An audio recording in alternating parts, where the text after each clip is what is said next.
joining us today is Clark Bryan and Joseph Lanza. These are the two performers who will be performing at our upcoming concert on August 26th. And this concert's at 7:30 p.m. This will be our first live-streamed concert for the Symphonia, as we explore different ways to share our music in pandemic times. Today we will be speaking about the arts in London, what we have observed over the past few months, and the ways we are moving forward into the 2020-21 season. By way of introduction, Clark Bryan is a very accomplished pianist, having performed concerts in Europe and throughout North America. He has recorded 14 CDs of piano duo and solo repertoire and has been featured on radio and television. He's a dedicated music educator, teaching in London and giving workshops across Canada. He's the founder of the Aeolian Performing Arts Centre, one of the most vibrant cultural hubs in London, part of which is the El Sistema program that delivers intensive music training to more than 150 children and youth in London. Joseph Lanza has been Concertmaster of London Symphonia and its predecessor for 34 years, having appeared as soloist and leader in every musical genre. Joe is also a busy freelance violinist, and his performances have taken him across the world, notably touring with Tafelmusik Baroque Orchestra. He has a passion for early music of the 17th and 18th century, and he is the coordinator and lecturer of the Early Music Studio at Western University. Welcome, gentlemen. Thank you, Andrew. Great you could join us. And for our first roundtable chat, I'm very excited. So first off, I think it's a good news story that we are having a concert. We're actually doing a live concert on August 26th. Clark, there's been a long pause in live music programming and performances in London. What does this mean for the city? This is some good news, and boy, do we need it in this industry. So I'm very excited about this as a foray into virtual concerts, and we see many more in the future for the Aeolian and, of course, with our partnership. Well, we won't give too much away about Wednesday's concert. That programming will be available online. But Joe, how would you describe what people will hear on the 26th? It's a wide variety of styles, and it's all really beautiful and fun to listen to. Some of it's really well known, some of it's rare. And one thing that was really fun about putting it together with Clark is there are very interesting human stories behind these pieces and the composers' lives. Terrific. So this year, it sort of marks a new partnership between Aeolian Hall and London Symphonia, one that I'm particularly excited about. Since the fall of 2019, we've been using office space at Aeolian Hall, and beginning this season, we are starting a new series of 3 concerts. So Clark, you and I have talked about this concept of creating something new for London. It must be for over a year now. I think we were especially excited for the prospect of having food and music come together in an event. Definitely, and I think, you know, when you add food to anything, it becomes more of a social event than just a presentation. And I think people want that. They want to be in community. They want to be socializing with each other, especially right now when we're facing all of these challenges. You know, it reminds me of a story I'll tell you very quickly. When I was in Rome, and there was a small theater that was doing a production of La Boheme, and at intermission, they brought out free pasta and ice cream, gelato, for everybody. And I'll tell you, it's certainly changed the atmosphere. I love it. So our plans, our original plan was one thing, and then we've had to kind of morph it, as is the way these days, and be super flexible. So right now, let's see if I've got this right, we are offering live stream tickets for at home, and we're offering pickup meals. And we found a great restaurant partner for these 3 events. Maybe you can tell us a little bit more about Andrew Fleet. So Andrew Fleet runs Growing Chefs in London, Ontario, and he was a chef in Europe for a while, and cooking very high-end restaurants. And now he's very dedicated to community and youth, cooking meals for school-age children and teaching about nutrition and culinary delights. So it's a perfect fit as a charity to be using his services. And he partners with other organizations in the city, other charities to do fundraisers with his work as well. So I'm looking forward. I've experienced one of his meals and it was incredible. So I'm looking forward to what he comes up with thematically for all of these concerts. That's a good point, thematically, because when I was speaking with him, he was really keen on learning, digging deep and learning more about the music and figuring how the cuisine that he's going to come up with can match. So thematically, musically themed meals, I think, is the way we're going. So these meals will be for pickup at Growing Chefs, which is located downtown, and then people can head home and enjoy the live stream. In-person tickets, we just don't know, right, Clark, at this stage? So I wish we had a crystal ball. I mean, it's just everybody's in the same boat. I'm sure everyone listening is in the same boat, wondering what the next few weeks or months are going to bring. We certainly are investigating all options to do live, and we'll do some experiments with that, I'm sure, before we bring in the public. And I know you're on the front edge of all of those investigations and looking at health regulations, et cetera, et cetera. For London Symphonia, we will release those in-person tickets for sale when and if we are able to, just a couple of weeks maybe before the concert, and longer ahead if we can. So if I was to characterize the programming we have planned for our 3 Aeolian Hall concerts, I would say it's whimsical, it's varied, it's super fun. Joe, can you maybe briefly unpack the programming at those 3 concerts? For sure. So we'll start with the Beethoven party. And the party is because Beethoven turns 250 years old this year. So it's all about him.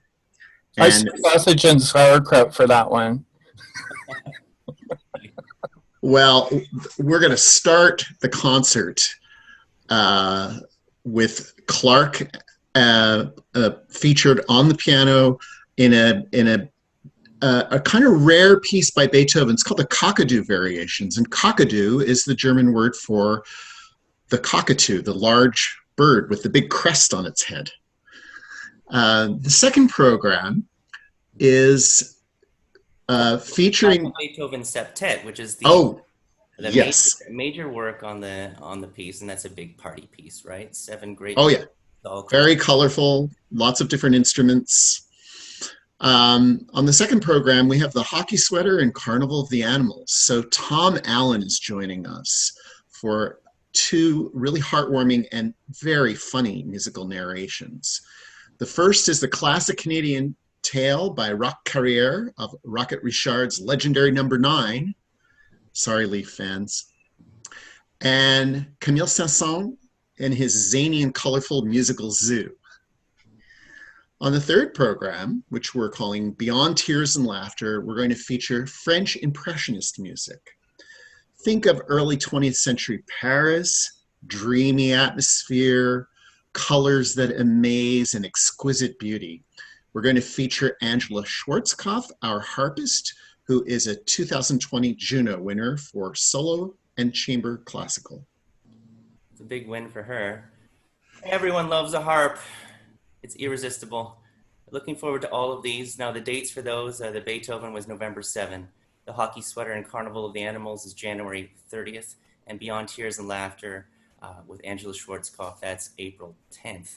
So, making music in COVID-19 time, it's a tricky time for musicians, really tricky time.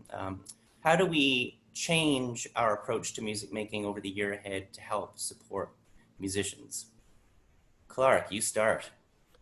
Well, I think it's really important that we start with local and make sure that we offer opportunities to our local musicians because they're struggling like everyone. And since we're rooted locally, we should look after our own first. How we do that, I think, we're going to really make sure that we make the rounds and our presentations and try to, do some very diverse programming. We have some amazing talent in the city and in this area, and I'm excited about that. Fantastic. I think from the Symphonia's perspective, we've got to keep flexible as we have, and our ability to pivot is built into how we operate. We don't have the carrying costs of a salaried orchestra, and our musicians only get paid when we perform. But we have to perform. We still we need to create those opportunities for live performances and to connect. And I think for us, live streaming events, it's really key for us.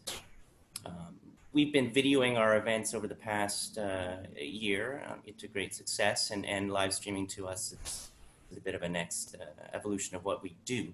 That whole flexibility with seating, in person, tickets, whether they're available or not, we will release details of that closer to the performance date. So that's going to be a change for us.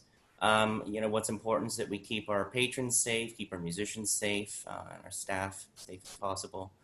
We'll be sending smaller groups this season out into the community to perform in different ways. So one example is our London Symphonia Brass Quintet. They gave a terrific performance at London Health Sciences Centre for our health workers in June, and they'll also be performing at retirement communities on a number of occasions this season. So let's see here. Planning live concerts, operating an arts venue in pandemic times, what do we think the lasting effect of this will be on the future of how live performance is going? What do you think, Clark? I think it's really a time of really big threats to the industry. And, it's funny, when the government released the $500 million for the arts in Canada, people think, oh, well, you're well looked after. We saw $5,000 of that money, and we get 7% of our funding from government sources. So, we really have to have some revenue streams to make up the difference.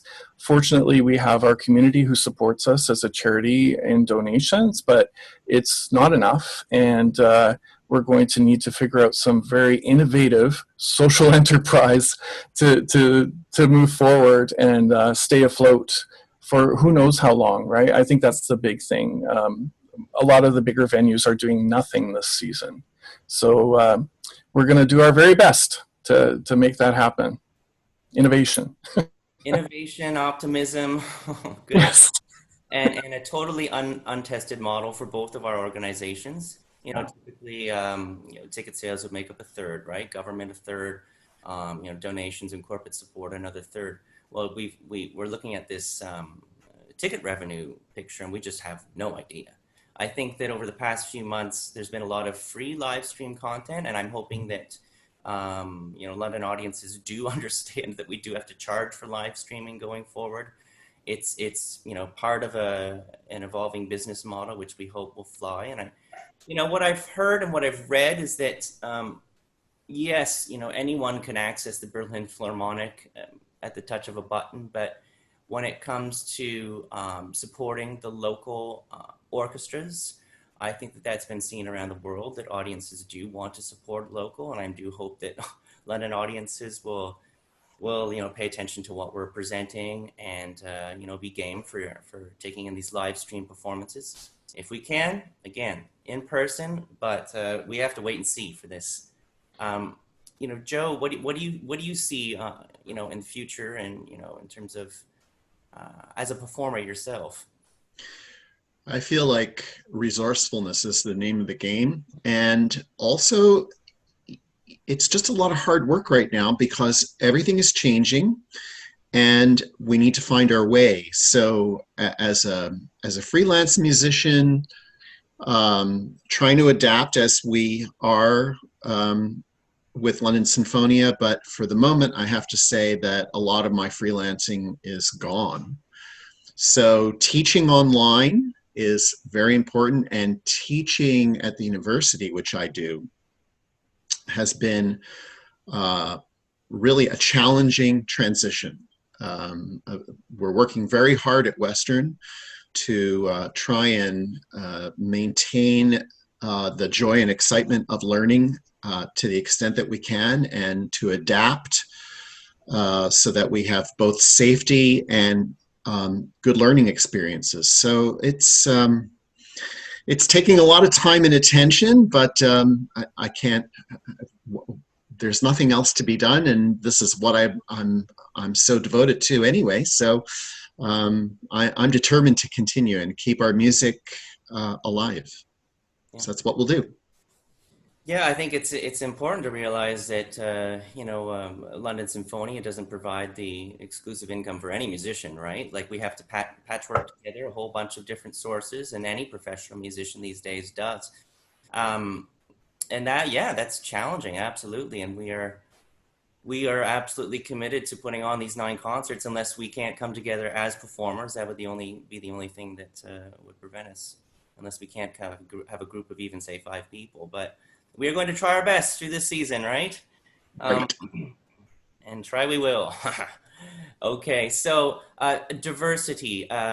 Gosh, that could take a whole a whole roundtable chat all on its own. But briefly, um, when the Black Lives Matter movement really took hold after the death of George Floyd, people were looking for leadership.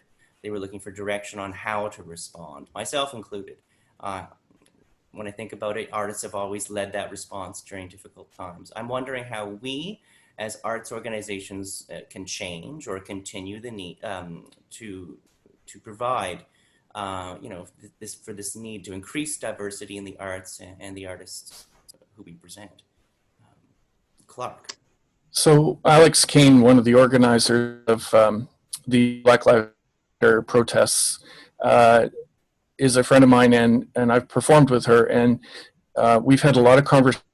And I think, it's really up to us to keep asking the questions constantly about diversity, and especially about Black Lives Matter, and find out what we can do. I mean, we certainly, Alex suggested performing more music by Black composers.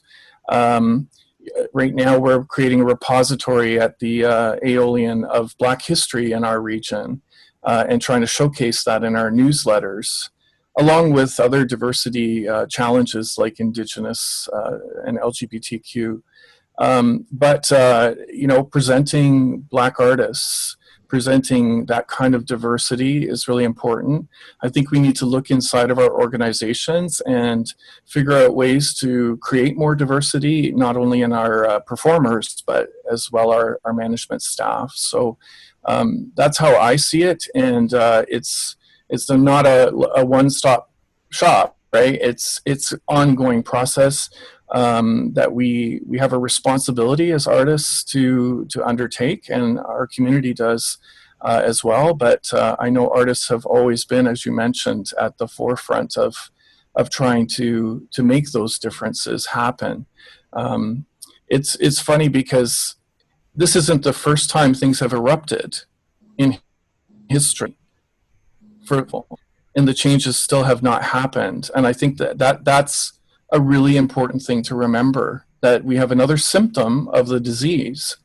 Now, are we going to work together to try and find the cure for it, right? I mean, we just can't let this quiet down again and then nothing change. So I know, like, it's really heart-wrenching, and I think, should cause us to feel very uneasy to try and find these solutions. So that's my feelings about it. Very, very well put. Thank you.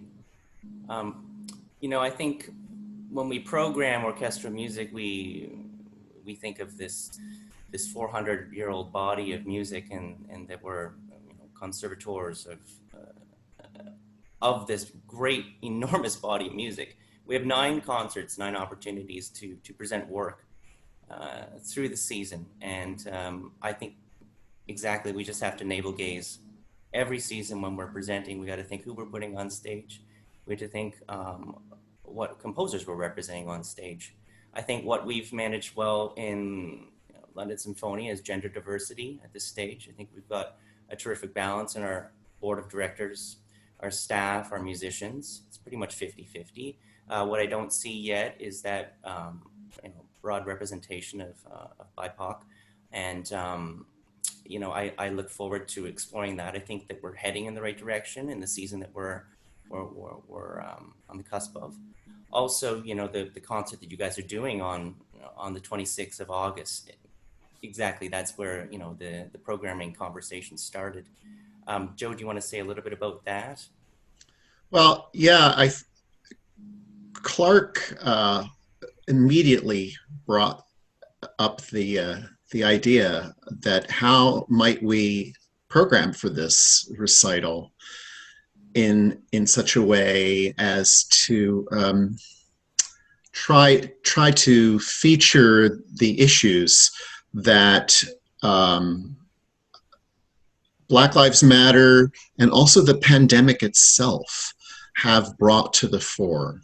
So it's been kind of a cool thing to have a look around and see not only what Black composers we could feature, but LGBTQ composers, and also another issue that I wanted to see if we could touch on is mental health, which has really come to the fore during the pandemic as well. And I think that we've managed to go there, and even with one composer, the idea of what it is to be a struggling freelance musician.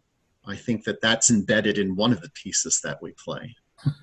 So I'm quite pleased with what we've come up with, because it has all of that embedded in it, and yet it is just, I think it's a really delightful program, easy to listen to, very beautiful music. We're all looking forward to it. Thanks for that, Joe. When I think about the season that's upcoming, we'll be launching our website. We'll be live with the refreshed content as of this Thursday. People will see that for example, our last concert in April, we have the Rite of Spring, a seminal work by Stravinsky, but then we're pairing that with a new composition by Richard Maskell and John Rice, who's an elder from the indigenous community, and he's going to join us as a narrator for this brand new piece, telling a story from his community. And then we've got Alice Ping, and she's composed a piece, The Jubilation of Spring. So I think in that way, we're looking at representing different cultures, people from different backgrounds and their composers. And, I think that's heading in the right direction. So as for today, let's wrap up this roundtable chat. I'm looking forward to August 26th, 7:30, this wonderful concert you guys are putting together. I look forward to many more conversations ahead. And thank you again. Thank you, Andrew. Thanks, Andrew. Okay.